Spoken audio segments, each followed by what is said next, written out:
So disaster has become a calendared event now. Large parts of the country and the world will be uninhabitable. I truly believe that health is very central to our understanding of climate change. Climate and urban, mental health are actually related. Don't build a health center where in a place which has been regularly flooded in the past. Anxiety and depression have increased tremendously, particularly amongst the younger people, and a lot of that is described as climate anxiety. Air pollution contributes to 8 million deaths globally. 380 million workers in India are at risk due to heat. India's food production is projected to come down by 15% by 2030. Underlying all of this is the growing intersection between climate and health. How do we even unpack a crisis that is so cross-cutting and touches so many different parts of our system? To do this, we need somebody who's been at the leadership level in an organization like WHO, has led organizations like ICMR, and is someone who understands the local lived reality of people on the ground. So it's our pleasure today that Dr. Soumya Swaminathan has joined us to take us through this conversation on what does it really take to solve for climate and health. Dr. Soumya, thank you so much for joining us for the conversation today. Thank you, it's my pleasure. It will be great if you can start with how does the intersection of climate and health actually look like together? Yeah, thank you for that question, because I truly believe that health is very central to our understanding of climate change in several ways. So, for example, if we talk about heat, we know that, for example, India has been seeing significant warming in the last couple of decades. We've already come to about 1 degree centigrade mean temperatures above, let's say, the mean before 1990. If you take a mean of before the 1950s, then the rise would be even higher. Both the max and minimum temperatures are increasing with the minimum. That impact on the human body is very, very significant, because our human body can operate within a narrow range of core body temperatures. And the body maintains its core body temperature by evaporating. In the case of when it is exposed to excess heat, we sweat, we evaporate, we try to cool the body down. What is happening today is that humidity is rising even faster than temperature. So a combination of the warm temperature with a high humidity leads to a situation where the body cannot evaporate the sweat that it's producing, and the core temperatures don't cool down. And sooner or later you will hit a threshold where the functions will stop performing what they are supposed to do, particularly the heart and the cardiovascular system. And when that is impacted, then obviously the rest of the body is impacted and can no longer function. And this is something which is already, by the way, the wet bulb temperatures in some parts of India and some parts of the world are already approaching those thresholds of 35 degrees where the body will not be able to survive. This means that large parts of the country and the world will be uninhabitable by people. This is, of course, a scenario which is likely to happen in the later part of the century, between 2050 and 2100. But there are pockets where it's happening today. So that is heat. And even when before that, today, 380 million workers in India are exposed to temperatures which make it difficult for them to be productive. Mainly people, of course, exposed to outdoor work, but also many people working indoors where there's no air conditioning and where the temperatures go up, very, very high during the peak summer months. The peak heat weeks are lasting longer. The temperatures are higher. The night temperatures are higher, so the body doesn't even get a chance to cool down at night. And therefore, this is not just a short disaster, but it's a prolonged, more and more longer periods of the year when we will be exposed to this. Another example is air pollution. Air pollution, according to the WHO, is responsible for about 8 million deaths a year globally.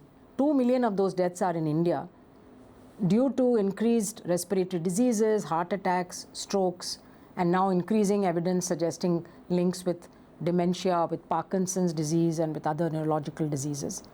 Most impacted are young infants, newborns, and the elderly. Particularly children. I'm a pediatrician, and I shudder to think of the impact of air pollution on children's growth, both physical and cognitive growth.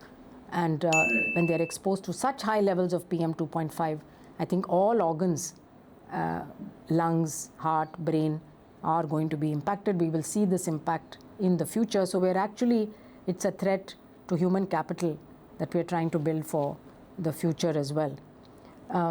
Another example is food and nutrition security. There are large parts of the country which are exposed to recurrent droughts or recurrent floods where people can no longer grow what they used to. And forests are disappearing, human-animal wildlife conflicts are increasing. So farmers who are at the periphery of our reserve forests where the buffer zones have disappeared are facing a lot of crop losses due to wildlife intrusion. You can't blame them because they don't have enough forest now to sustain them. So they're coming into human habitations. So everybody is not impacted equally. And those who are already on the margins and are just making a living and are getting by, or who've just come out of poverty, are the ones who are threatened again to be pushed back into poverty if we don't take this more seriously. Yeah, and I want to build on what you said, Dr. Soumya. I once remember going to Ahmedabad, where there is one of these mills where people work. One, there's a massive sound pollution. Like, you can't really stand there without your heart rates going up. But in addition to that, what I also saw was that people never wear their shirts, and almost wear like a shorts or a underwear and then work because the heat is so much. And one of them told me that, it's been weeks since they slept. Because even in the temperature of the night is so high that, when you see their eyes and the way they are, you can see they're hyper alert and bloodshot. Because for weeks in a row, they haven't slept. And they stand in this heat during the day and almost work through weeks on end, without a real weekend break. And just the impact of all of that work environment on human body, I cannot even imagine, in terms of how it plays out as well. It's not just an inconvenience. It's actually having a physical and mental toll on them. We did a study last year looking at women workers across 7 states of India, and we found that they reported loss of sleep, they reported, of course, feelings of fatigue, tiredness. They lost on average 1,500 rupees, during the weeks when the temperature was very high and they couldn't carry out their normal occupation, and they reported increased domestic abuse. One, there's a first order impact, air quality, as you rightly said, heat.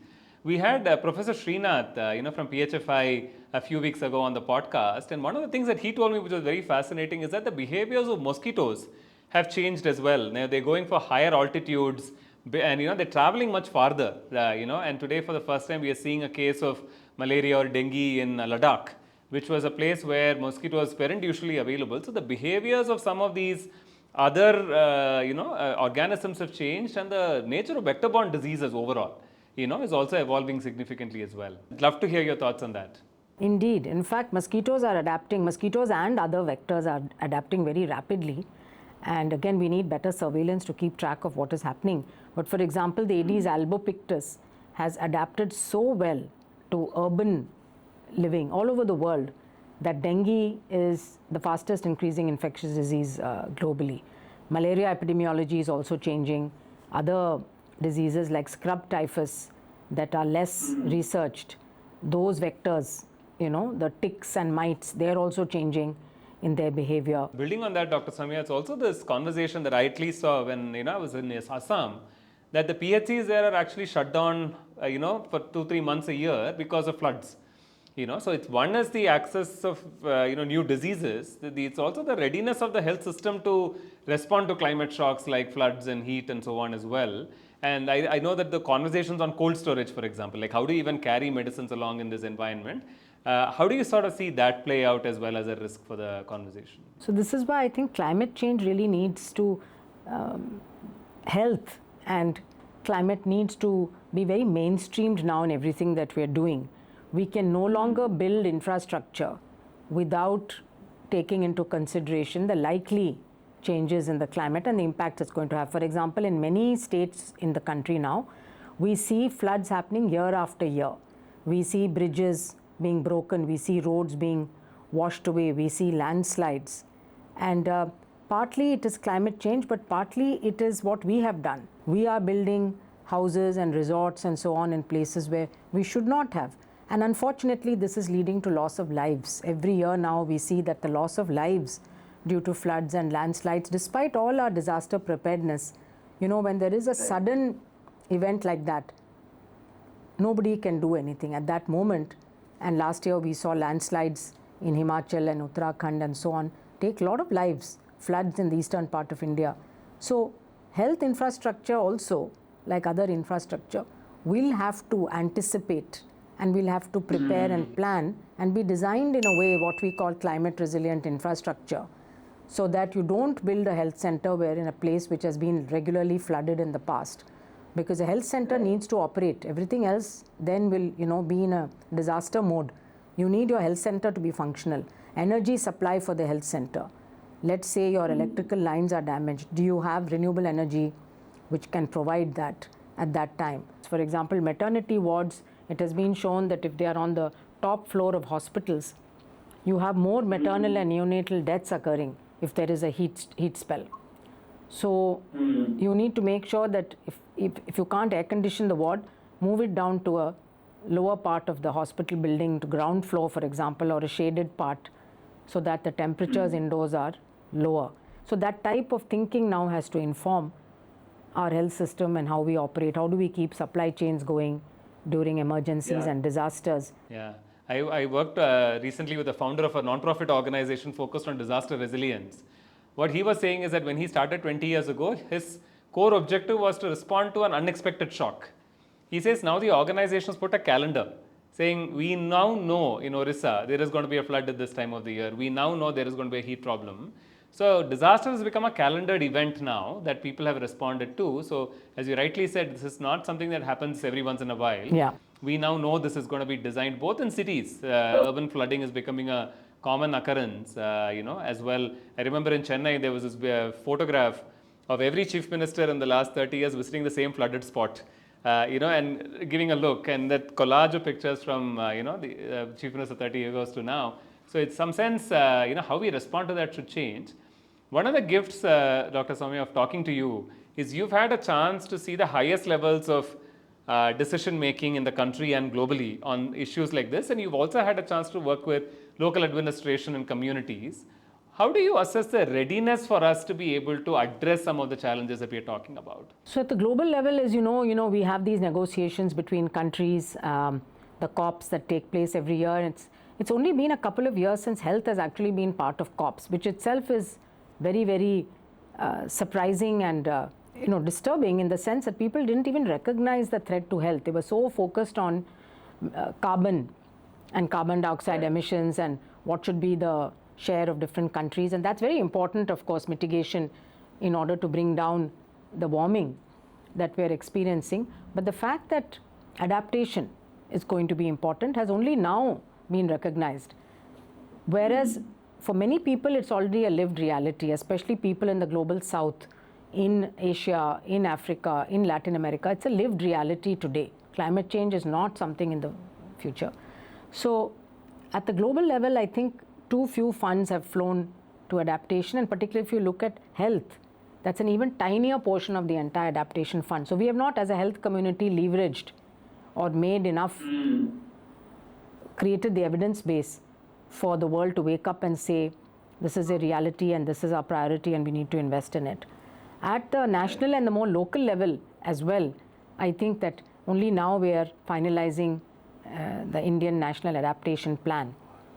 And it's clear that health needs to be at the center of it. I hope that health will be at the center of it and will require a multi-sectoral action and response, because ultimately lives and livelihoods are critical. Our data and surveillance systems are siloed and they don't talk to each other. So for example, while we have data on regular data is collected on people who die due to a number of reasons, that is not being integrated with climate data.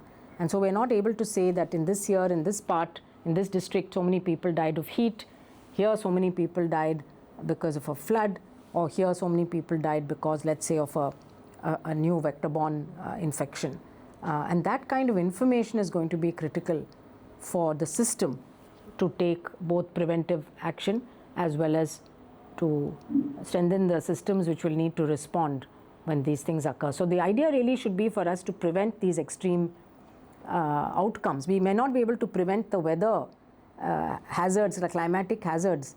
That's not in our control, but we can certainly protect both people and livestock and animals and housing, from the impacts of these sudden weather events.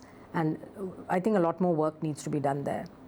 Dr. Soumya, I want to summarize the conversation we've had so far because I do want to move to the solution space.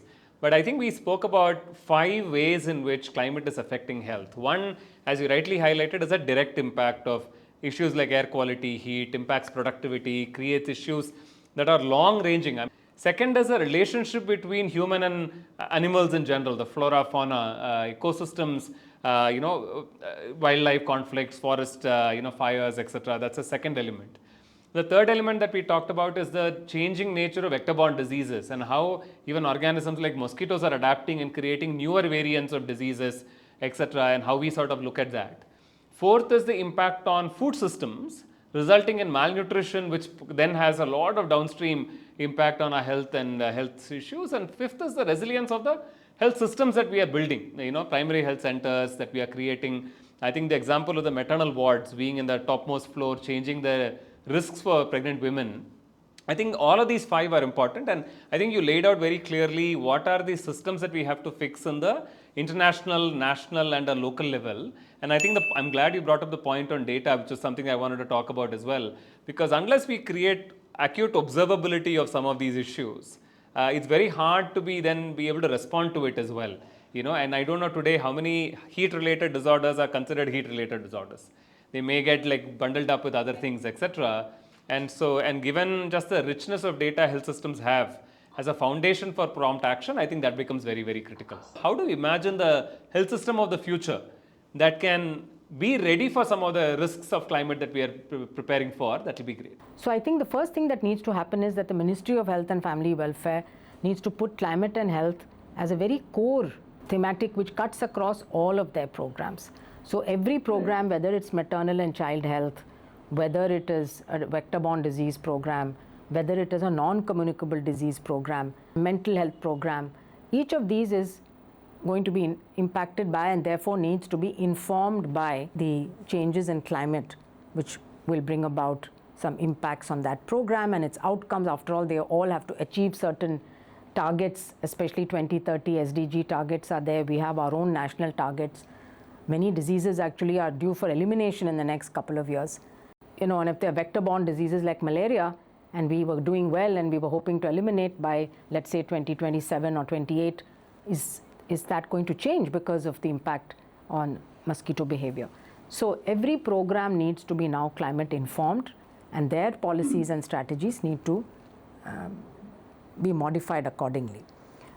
What institutions do we need? We need to think about it, because we need resources in terms of thinking through these things, in terms of more research, in terms of more data, in terms of bringing these data sets together and doing some modeling as well to predict what could be the different scenarios. And once you have some scenarios laid out, you can also start thinking of how to respond.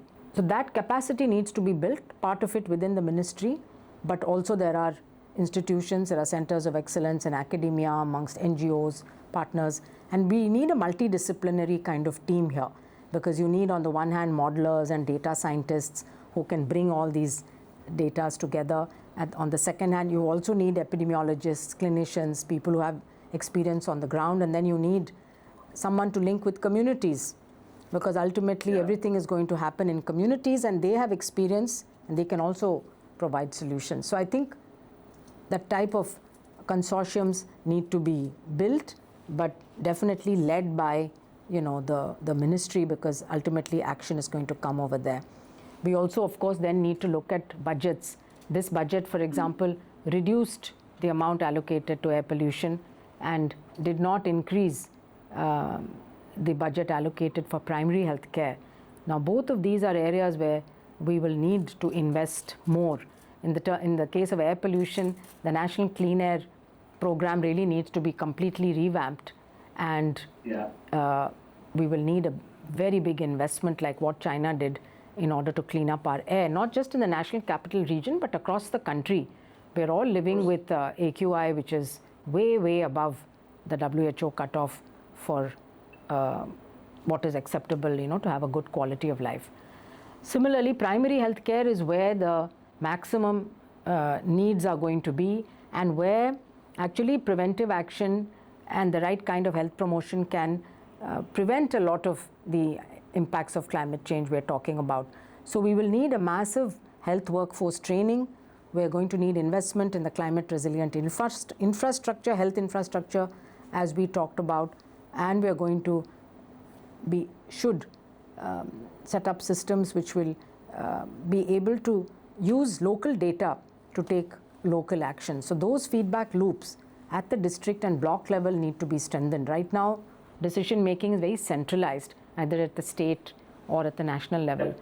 But responses will have to be fast, and they need to be locally contextual and data informed. So that kind of capacity needs to be built at different levels of the governance system, including at the panchayat level. I think there's a great need to get panchayats more involved, because again, if we keep doing the things that we've been doing today, like we're deforesting, continue to deforest and expand for either housing or for agriculture, we know that that's going to have a tremendous impact on the local climate, and it's going to increase the impacts of heat. The other thing that this group can do, which is led by and steered by the Ministry of Health, is to convene intersectorally urban development, housing, agriculture, labor, women and child development, of course NRLM, the Rural Livelihood Mission under the Ministry of Rural Development and Panchayati Raj. These are the key, I think, departments and ministries which will need to work together with the goal of protecting health, and so metrics need to be developed. So our entire climate adaptation response, in my view, should have very strong health metrics at the heart of it, to see whether are we losing more people to certain infectious diseases, are people dying prematurely, and if so, why? So the cause of death reporting needs to be strengthened. So there are things to be done within, a lot of things to be done within the health ministry and departments in the states, but similarly policy actions. So the first is governance and institutions and having this intersectoral coordination, which perhaps is led by the Minister of Health. The second would be to see what each department and ministry needs to do very clearly to mitigate some of the health impacts, and which policies actually need to be changed. And then the third would be the entire workforce training at different levels, which needs to be done, capacity building. Data will be very much part of it. But I do want to emphasize here that communities and community CSOs, NGOs and CBOs should be part of the solutioning, and they should be very much part of these networks that are created. Dr. Soumya, that's a very comprehensive answer. I was thinking as you were talking on what you might be missing, I don't think you've missed anything at all. I do want to ask a set of follow-through questions on that. One is, as you rightly said, a lot of the interministerial convergence, the policy, the finance allocation, budget allocation happens at the center level. But this is also a state-specific issue today in terms of planning that has to happen at a state level. And often the realities across states are going to be so different when it comes to some of these things. How do you see the center-state interplay happening in this context as well? Yeah, so health is a state subject, as are things like agriculture.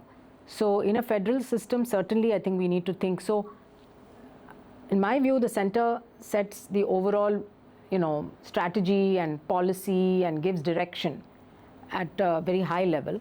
The states have to adapt and adopt and modify and implement. And as you rightly said, each state has its own climate hazards, and now we have good maps and so on produced by many agencies which tell us exactly which districts in India are prone to which climatic hazards, and these are getting further refined.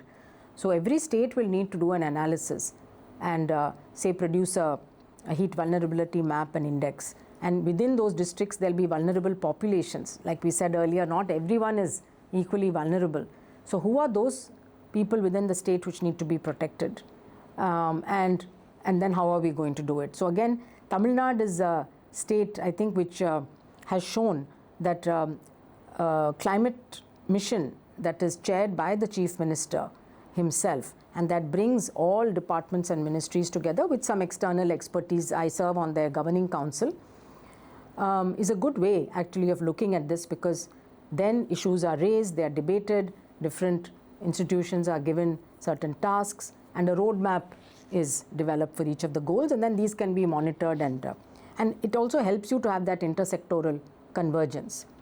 So forestry department, what is their role in all of this? We're talking about urban greening now as one of the ways to mitigate the impacts of urban heat islands. So I think this needs to be taken up at that level of the chief minister of each state, and then create a roadmap which suits their own context. Like the Northeast, for example, would have a very different context. The Himalayan states would have, big threats of landslides. And of course, temperatures are rising there as well, but water is going to be a big issue in the future, and so on. One of the design challenges, at least I've seen in the state, is usually that we are very good at rolling out either one-size-fits-all large-scale solutions or very hyper-local decentralized solutions, like which is that they work for that particular context. When we talk about climate, we have to bring both of them together. Like we need data systems that are national, but we need decision making that is contextual and local. Have you seen any examples of practices like that work, or do you also recognize that challenge in some sense in the design of what we're putting together? So I'll give you an example of something we've done with INCOIS, which is part of the Earth Ministry that deals with obviously the Ocean Information Services. It's the National Center for Ocean Information Services located in Hyderabad. We started working with them 10 or 12 years ago to develop an app for fishermen. After the tsunami, they were very scared to go into the sea, and they wanted something that could serve as an early warning tool. It started with that, but today it's grown into an app which gives them a whole host of information relevant to their needs and context. So they not only get weather information as very localized and specific, because now we have very granular weather data that's really tremendously improved, with all the satellites we have, and also now we have buoys in the ocean. So wind speed and temperatures and the prediction for the next 48 to 72 hours is given to them. Also where they're likely to find more fish. And over the years, with feedback from the fishermen, we've built in so many other features which are useful for them, including market and where they can sell what, and what are also the national boundaries, because when they stray across our maritime boundary, they often get arrested by the other country, and they may do it unknowingly. So for Bangladesh and Sri Lanka, they get an alert. Similarly, the Orissa government asked us, to give them an alert when they approach within 5 kilometers of a turtle nesting site. Because as you know, the East Coast has these olive ridley nesting sites. So they get an alert so they don't stray into those beaches, near the beaches where the turtles are coming in to lay their eggs. Similarly, we've done for agriculture something called the Pannai app in Tamil Nadu, which gives them very contextual, local, hyper-local information as to how their crops and their livestock will be impacted by the weather that is being predicted by the IMD. Now I think with big platforms being developed, with AI being integrated and so on, the Mahavistar program that was announced in this budget for AI and agriculture, I think again many farmers may not have those smartphones and ability to access those kind of very high-tech solutions.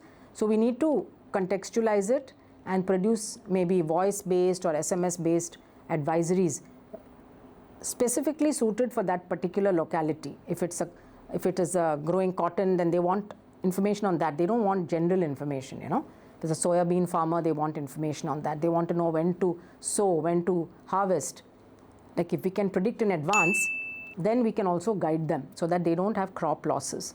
So these are, and again for heat, I think the advisories that IMD puts out are not yet closely linked to what we do on the ground. For example, we just say a heat wave is coming.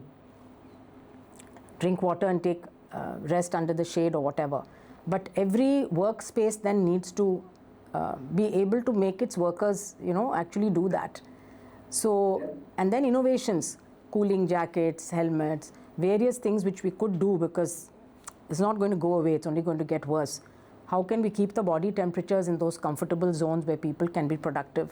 And I think industry needs to take it seriously, because the loss in productivity is going to be very significant, and it's going to add up to GDP losses ultimately. And and the INCOIS is actually a great example, because it is such complex information in when you think about it. But the alerts that the farmers are providing, and I recently had a chance to look at that system as well to say even where to fish, for instance, given some of the tidal, current waves, etc., is interesting. And I also think voice is going to be a game changer. I think if we can truly crack local language, voice-based advisory, I think it reaches a lot more people than anything that technology can do. Two last questions from my side, Dr. Soumya, on this. One is citizen action as part of this is a very critical component because state has a lot of times a view of providing infrastructure, but the feedback loop is finally coming to citizens. I remember in one of the state level advisory meetings, Tamil Nadu government was talking about how there is a helpline where people can call up when the number of cases of dengue or when they find water puddles, etc., to create a feedback loop to say where should state act in some form. But recently, when we were talking about air quality, there was a larger discussion in Maharashtra also around how sometimes it's very hard to achieve citizen action at a local level. Even though the problem is very visible, how do you see the role of citizen action playing out? And are there any learnings or best practices on how to do this the best possible way?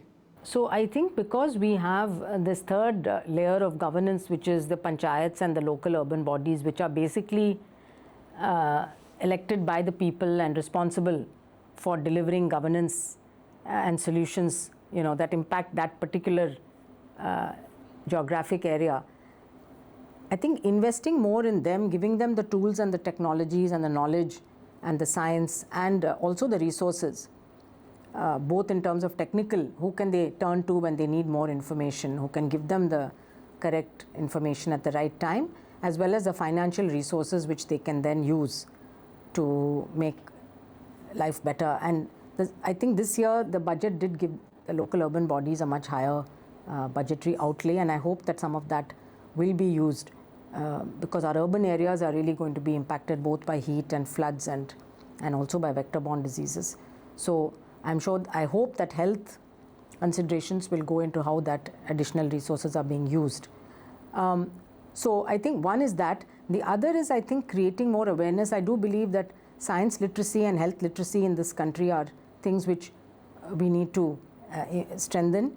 There are, groups that have tried to do this. Tamil Nadu has had a fairly strong citizen science group that's been doing it for many years. So starting with school and college, particularly school children, I think that this needs to come into their syllabus, the discourse. And then, of course, like you said, technology can be used now to collect data the way that it was not possible before. And many municipal authorities and other bodies are using it, asking citizens to take photographs and upload it on a particular website so that action can be taken. This is done for potholes, I think, in some states. The road department, highways department uses it. But how can we again use it for health issues? I don't think we've really used digital technologies as much as we could, apart from telemedicine. I think we need to think through how do we do, and this has to be a two-way communication. So we're actually partnering with the Indian Institute of Science and Art Park now to develop an early warning tool for heat, which will be based not only on the IMD parameters, meteorological, but also on biological parameters, so that if you're exposed to the same environmental conditions and you're a 25-year-old fit young man versus, let's say, a 21-year-old pregnant woman or a 70-year-old man who's got underlying heart disease or lung disease, your response is going to be very different.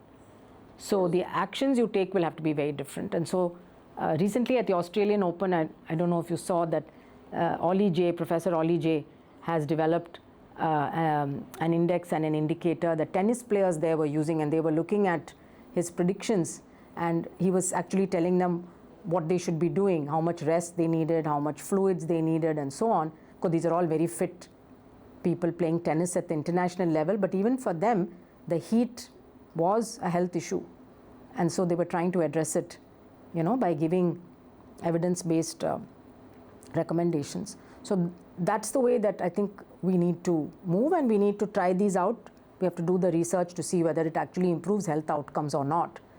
All technology cannot be taken for granted that it's a final solution. We have to test it, look at health outcomes, and we've got to monitor that before we scale. One last question, Dr. Soumya. The articulation is very clear. It seems very clear on what has to be done. As you see it, what do you think is the biggest bottleneck that will impede progress today? So I think that it's the siloing of our governance and institutional systems that could slow us down. And if we're able to overcome that, then I think that things can start happening much more quickly. So the example I gave of the Tamil Nadu climate mission is one example. And I think other states are also, some of the other states are also considering it. Financing, I think climate adaptation financing, we need to leverage much more of that. And we need to also document things like losses and damages, particularly the non-economic losses and damages. So that will help us also to maybe to leverage some of those funding that may be available. And the last one, of course, is the political will and commitment, and the recognizing, like I gave the example of the COP that recognized health and brought it in only in the 2 years ago in the Dubai COP. Before that, health was just very peripheral. So like that, I think if it becomes central to our country's policy making and recognizing that this could be a threat to our development, it could be a threat to our achieving some of the goals we've set ourselves, but it's also an opportunity for us. I think India has done very well in terms of investing in renewable energy and moving away from fossil fuels. I think much more than what many other countries have done.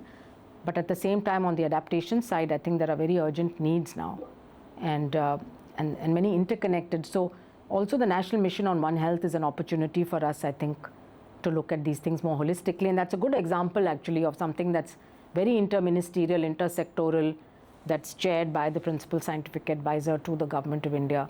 So we could also, it's focused on disease surveillance right now, on infectious diseases, but clearly it goes beyond into food and nutrition security, into heat and floods and all of these, which impact animals, humans, as well as our environment. Dr. Soumya, the third part of this conversation, I want to talk about what is already working, and what are some areas where I think there is some momentum or thinking as well.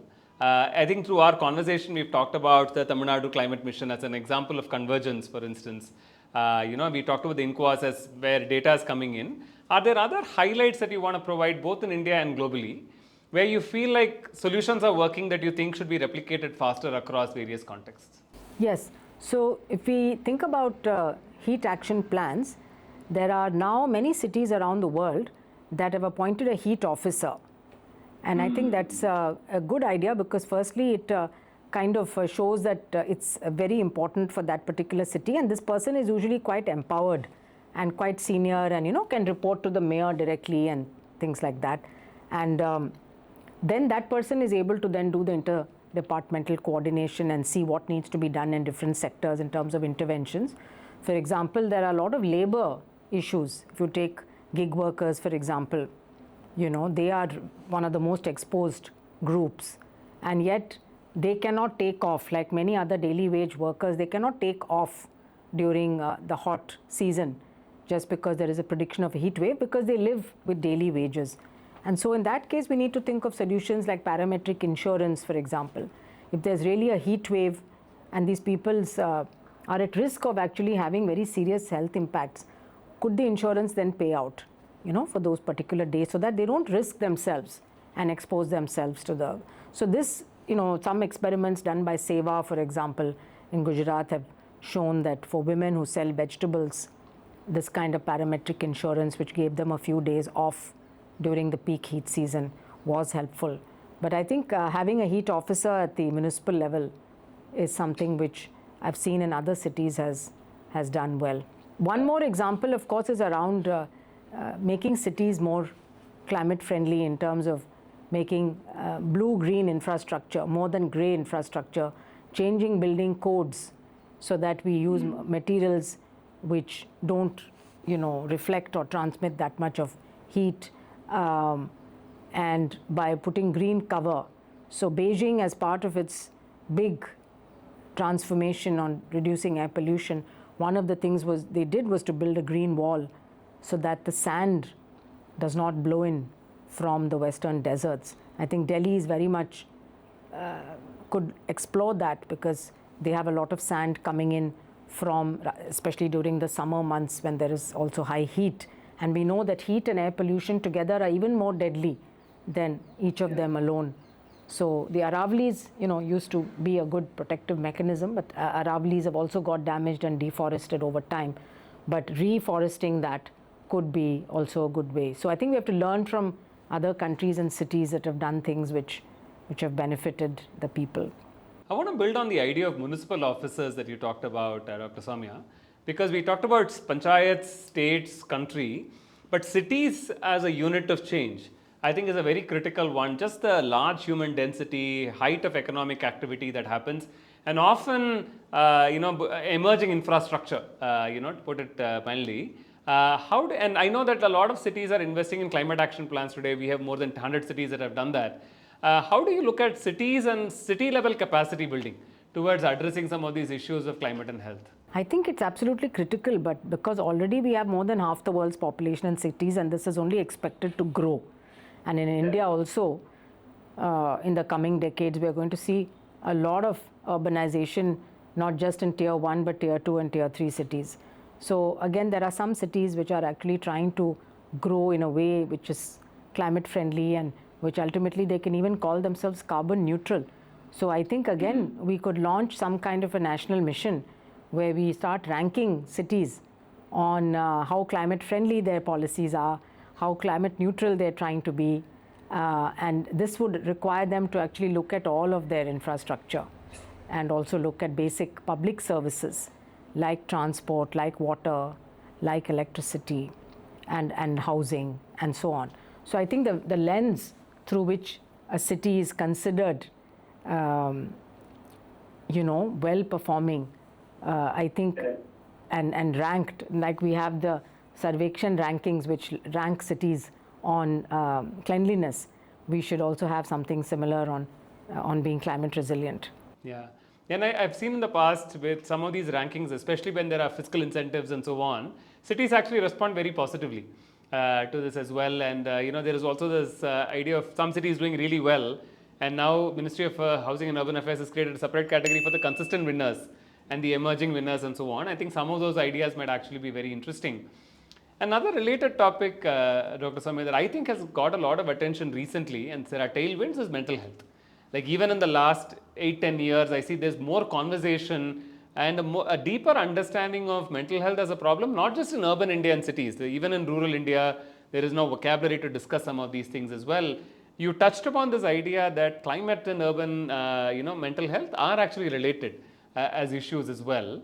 If you can speak a little bit more about that. So the literature review and the surveys that we did showed a clear relationship between exposure to prolonged climatic hazards like drought, for example. Those districts which had recurrent droughts in the last 10 years, our NFHS data shows that in those districts there is a higher percentage of girls getting married earlier, of teenage pregnancies, of anemia and undernutrition, and also of gender-based violence and domestic violence. We also know gender-based violence increases immediately after a natural disaster when people are moved into rehabilitation or rescue centers and so on.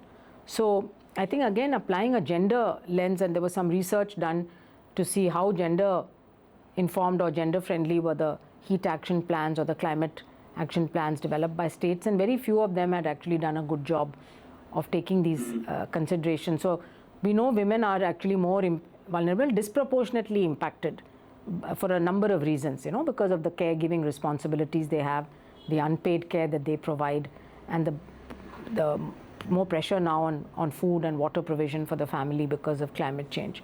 So again, it comes back really to having not just a plan on paper, but really seeing how it can be implemented.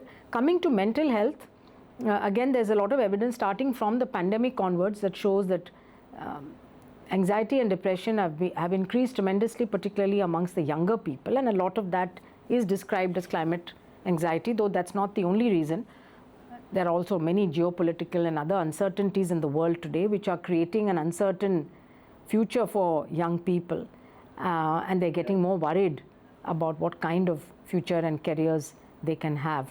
So it's a very real phenomenon, because mental health is also being impacted by social media and by addiction to social media and to devices, and by the ultra processed food that is now becoming much more common, and by the lack of physical activity. So these are the major factors actually that are impacting mental health, particularly for young people. But a part of that is climate anxiety, and that is where I think bringing these issues in schools and colleges and youth groups, community-based youth groups as well, to discuss and find solutions. And when they come together as a force and find something positive to do, that not only distracts them from the anxieties that they were facing, but they also feel that they are able to have some agency in controlling the future. So again, those are things which have been done in small examples of those exist, but we need to mainstream some of those. Yeah. And even smaller experiments wherever they have been done, like there's an organization in Bangalore called Rebenefit that engages young people through Solve Ninja type of a model where they can solve for local climate problems. And the response has been phenomenal, and they've now moved to multiple states. So clearly the willingness and the intent to engage in these problems is there. How do we create structured opportunities, not just to address the risk, but also just look at the opportunity spectrum of this mental health issue, I think is going to be very, very critical. I think that's a very important point. One last question that I had, Dr. Soumya, on this is also that in terms of role of industry, we've always spoken about occupational health and safety as a priority for industry in these areas. And that sort of today looks at accidents and safety gear, etc. But in the role of climate, the ambit of risks that industry should look at, even from what clothes are people wearing in heat circumstances, the places they have access to water, access to shelter, cool roofing in the warehouses and all of that. Today, do you actually see a lot of interest and momentum on those conversations? Are there front runners that are coming up in some of these spaces? Because this is a clear need and an opportunity, and it plays directly to business benefits of industry as well. The more they do it, the increased productivity they have for their workers as well. Indeed. I think there are some progressive industries that have taken this up seriously, and even as part of their own sustainability initiatives, they're looking at their own productivity. I mean, ultimately, it's for their own good. I think if productivity of the workers goes down, then their bottom lines are going to be impacted. So even in sort of enlightened self-interest, I think all industries should really start looking at this impact on workforce productivity, mental and physical health of their employees, and then do things which make it more comfortable. I mean, I think the temperature at which people work and the kind of environment in which people work is very important for mental and physical well-being. How many breaks they get, and particularly for women, during menstruation they may need to take more breaks. If they are pregnant, they will need a little more rest and so on. As I said, it's going to have a big impact. It's already having a big impact. I have spoken to many women workers, for example, in the garment industry, who say that their schedules do not allow them, to even take breaks, even though they feel that they've reached breaking point, and they're working in that kind of a very hot environment, but their targets are so tightly set. So they will push themselves, till they collapse. That's what will happen. So this is what industry needs to realize and needs to monitor and needs to, find. Sometimes the solutions can be very simple, really. Change the working hours, give some breaks during the hottest parts of the day, provide enough cool drinking water stations, improve ventilation and cooling, bring in cooling solutions. Give people preventive health checkups, give them more information on how they can protect themselves from whether it's exposure in terms of dust or, many times within factories you have a lot of exposures that people don't know are bad for their health. I want to move to the final part of our conversation, Dr. Soumya, which is really where we look at what needs to be done, maybe from a philanthropy perspective, to drive this. A lot of this, I often say philanthropy's greatest role comes when there is a great urgency and lack of clarity, because there is a need for a lot of experimentation to be done before we find the right answer that the public systems can roll out. And philanthropy brings in that high risk appetite and capital, and climate and health is at that excellent juncture where there is high interest and limited clarity. And if you had a sort of a say on where philanthropy should invest its capital the most, where would you say it should go? So I think it's in exactly filling the areas where there are gaps. There is a lot of data gaps that we've spoken about today, in how climate is impacting people, particularly in a large country like India. One study is not going to be enough to give us, all the information that we need. So we need geographically representative, data coming out, and so we need these studies. We also need a deeper understanding of the biological impacts of heat on the human body. And I think India is in a good place to study this. So I'm really, from a deep science perspective, we can set up these longitudinal cohorts that look at the impact on physical and mental health, look at biomarkers, look at how you'll be able to predict. In fact, now there's evidence that heat causes accelerated aging. That's very worrying. So we need to look at some of these things. So investing in research, in data could be one, and then being a catalyst in providing solutions. Whether it's solutions in terms of new products and innovations, or it's in terms of systems or programmatic delivery of services at the last mile. And they can, philanthropy is in a good position actually to do that bridge between science and society. So because they have that flexibility of bringing people together, they can fund consortia rather than funding institutions. I think that they also need to come together. So I think philanthropic agencies need to, those who are aligned in this climate and health space. We already have India Climate Collaborative, and we have certain platforms already existing. But if they can come together, identify the biggest threats to health and to life and livelihoods, and invest in finding solutions, in going deeper into the data, this is going to help India create the right policies for the future. As you were talking about bottlenecks earlier, you talked about lack of convergence being a challenge, finance being a challenge.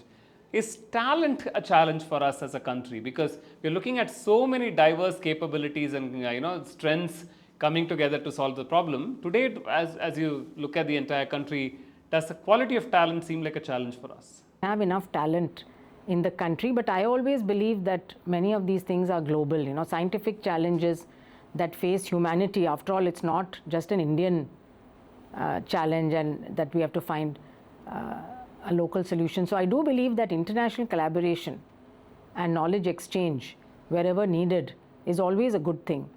When we are addressing, like the pandemic, for example, we couldn't have solved and created the vaccines and drugs and diagnostics if we had not had global collaboration that I helped coordinate, through the WHO platforms that were available. So similarly, I think for climate change, solutions can come from any part of the world. And so we should not be insular in that. We should be very open. We should be collaborative where needed. But I think we have enough scientific institutions and capacity in the country also. We just need to come together and create these multidisciplinary and interdisciplinary groups and consortia that learn to work together. Dr. Soumya, in your role in the WHO, you've had a chance to look at multilateral collaboration. The sign of our times has been two things. One is there is at least a certain level of breakdown in multilateral collaboration compared to where it was, let's say, a few decades ago. And two, there is also a growing pushback to climate narrative overall. Forget the climate and health narrative, the climate narrative overall. Do you think some of that makes it harder for us to solve some of these problems that are ahead of us? And what do we do differently? Because the response sometimes seems to be to go inward and say that, okay, we're going to solve it as a country on our own and so on. But you've had a chance to see that context more broadly. So how do you sort of see that? Certainly the geopolitics today is making it more difficult to build these international collaborations and to be able to predictably have plans that go into the future and so on.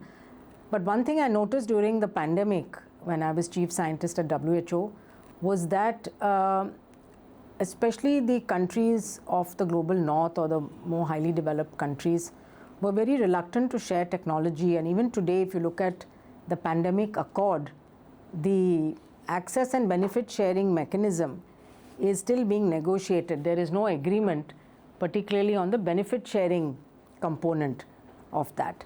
And therefore, it becomes important to form coalitions of the willing. So for example, India is part of groupings like the BRICS, for example, which could very well take up this, as a challenge and agree to collaborate and cooperate in developing new technologies. Because I think sharing of new technologies is needs to also happen much more quickly when we are dealing. Just like COVID was a big threat, and even there we face difficulties in technology transfer, I think climate change is also a big planetary threat for all of us, for all of humanity, and yet there is reluctance, to share technology. So this is where our own local innovation is going to be important, but perhaps we can partner with the like-minded countries which are willing to work on terms and conditions, and this is same for trade also. I think international trade is also now, was impacted during COVID. We saw every country putting trade restrictions, arbitrarily and randomly. So we need to have perhaps better regional agreements, because I think Africa is doing that now through the AU and the Africa CDC. They are trying to build self-reliance because they suffered very badly during the pandemic. So for us sitting in Asia again and being such a large country, we can build regional coalitions for climate, because many of the countries in the region are going to be impacted, are being impacted by similar air pollution, heat. These are all very common threats to all of us. And in terms of drugs and innovations in the pharma sector as well, I think, and in the regulatory systems, we do have a Southeast Asia network of regulatory agencies. Those are some of the mechanisms, partnerships, platforms I think that we should invest in, so that we can help each other in times of need. Yeah, and even during your time, in WHO and others, I remember you've highlighted the role of Global South collaboration as something that is very, very necessary at a regional level for us to be able to make this happen. Dr. Soumya, this has been a vastly enlightening conversation for me. I think we started from the 5 ways in which climate is impacting health, from food systems to direct impact to many other ways. We looked at the role of the state and the state system's reimagination at a interministerial convergence level, the state level planning level, panchayat level empowerment, and how technology can play a role. We stepped out and realized how citizen action and industrial action also have a critical role to play there. Throughout your conversation, you highlighted many examples of where things are already working in a certain way. Both like an example of a municipal heat officer or ways in which Tamil Nadu is setting up a climate mission, where some of these ideas that we're talking about are already translating to reality. And the point that you made, which also stuck with me, is this idea that young people can actually be a huge part of the solution. We don't have to see them as part of the problem, but as part of the solution. And how do we sort of make that happen? And technology being a catalyst for us to drive some of these thinking as well. I hope the listeners and the viewers find it as interesting as I did speaking to you. Thank you so much for your time. Thank you very much. Thank you.